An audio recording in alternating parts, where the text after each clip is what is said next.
Hello everyone, welcome to my channel.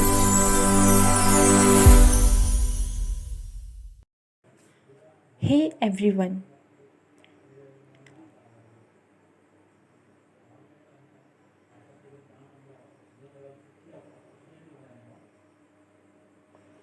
first of all, heartiest greetings and welcome you all to my channel. My name is Sakshi Shreya and this is my YouTube channel where I will share my flair of art with you all. Hello and welcome you all to my imaginary interview session. Today, our guest for the show is one and only Sarojini Naidu. So, welcome ma'am, I am really happy to have you on board. Thank you so much, Sakshi. I will be really glad to answer to people's questions. Thanks for inviting me for the show. My pleasure ma'am. So, without any delay, let's start our today's imaginary interview session. So, the first question is from Ria, and she wants to ask, people consider you as a child prodigy. Why is it so? Well, for this question, I can't list out many reasons myself, but I can tell you one such incident, wherein I was only 12 years old and I had written a 1300-line poem, named Lady of the Lake, in just 6 days. So, people were literally amazed, and I think this answers your question. Wow ma'am, this is wonderful. It's really tough to write a poem of such great length in such a small age. Also, I heard that you are proficient in Hindi, English, Persian, Urdu, Telugu and Bengali. Hats off to you ma'am. Thank you so much, Sakshi. So, now moving to the next question from Anjali, and she wants to ask, you were excellent in academics and even your father wanted you to become a mathematician. But you didn't opt that career. Why so? Yeah, I remember, my father was very happy with my academics, and when I entered college at the age of 12, he was very sure that I will opt for maths.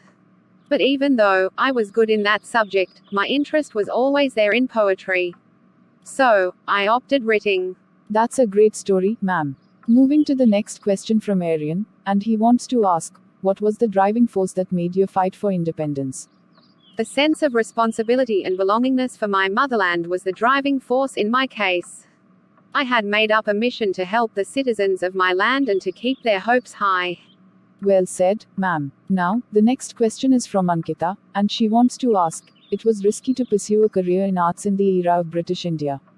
Why was it so? See, artists were the people who may indirectly or directly fight against injustice. And they were surely educated enough to understand the situation and to take a stand. So, local people, who were generally uneducated, also valued their thoughts. And then it was a big problem for Britishers because we were the influencers, so it was quite risky in those days. Beautifully answered, ma'am. Now, the next question is from Tom, and he wants to ask, you had an inter-regional marriage with Pedipati Govindarajulu Naidu ji, which was not common in those days, so how did you both manage to convince families? Yes, inter-regional marriages were not common in those days, but since both of our families were educated, so it was not that difficult to convince them. Also, my father had a progressive thinking, and when we showed them that we are happy together, then they approved our marriage. Wow, I wish every parent should have a progressive thinking like your parents. Now, the next question is from Caroline, and she wants to ask, your father once shut you in the room, due to your interest towards writing, what was the reason behind this? As stated before, he wanted me to pursue a career as a mathematician. But, I was interested in writing, so he was a bit disappointed with my decision. From a parent's view, now that I think of that incident, I don't think he did nothing wrong. He wanted the best for me.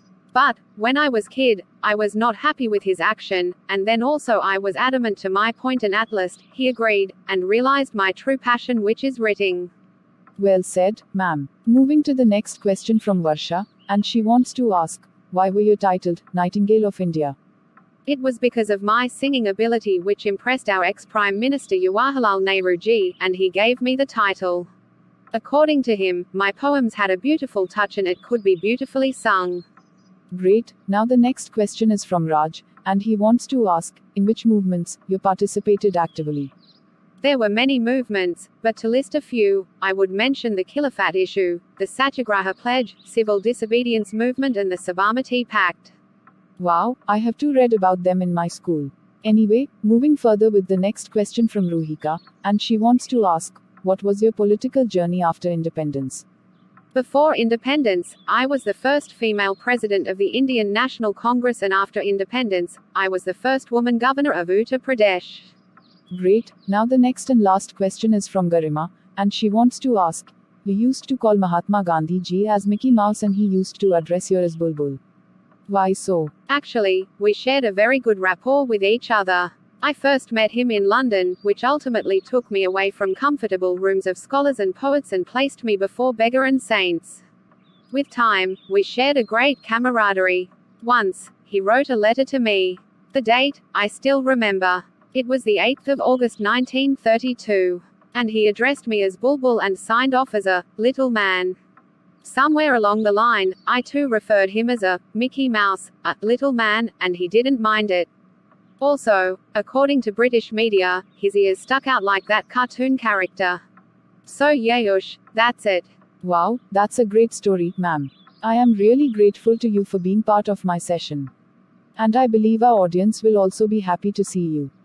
Thank you, Sakshi. It is my pleasure being part of your session. Thank you, everyone. Thank you, buddies. Stay connected.